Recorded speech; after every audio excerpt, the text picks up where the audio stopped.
మనం మాట్లాడితే ఎలా ఉండాలి తెలుసా? కృంగిన వారు లేవనెత్తబడేటట్టు ఉండాలి.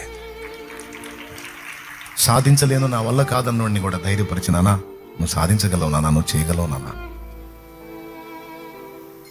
అన్నా నేను బలహీనున్నానా, నా వల్ల పిచ్చోడా, బలవంతుడు అవుతావు నువ్వు, దేవుడు నీకు తోడై ఉన్నాడు, నిలబెడతాడు నాన్న. లేదన్నా నాకు జీవితం రే అన్నదన్నమాట, నా తండ్రి నీకు లైఫ్ ఇస్తాడు, అద్భుతమైన జీవితం ఇస్తాడు.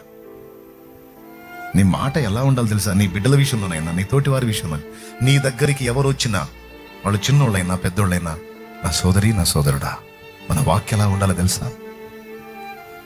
అసమర్థులను సమర్థులుగా చేసే వాక్కు ఉండాలి, బలహీనుల్ని బలవంతుల్ని చేసే వాక్కు ఉండాలి, కృంగిన వారిని లేవనెత్తే వాక్కు ఉండాలి, పిరికి వారికి భయస్థులకు ధైర్యాన్ని రేకెత్తించే వాక్కు మన నోట ఉండాలి. అందుకే మీరు ఏం వింటున్నారో, ఏం పలుకుతున్నారో జాగ్రత్తగా చూసుకోండి. ఎందుకంటే ఒక్క మాట,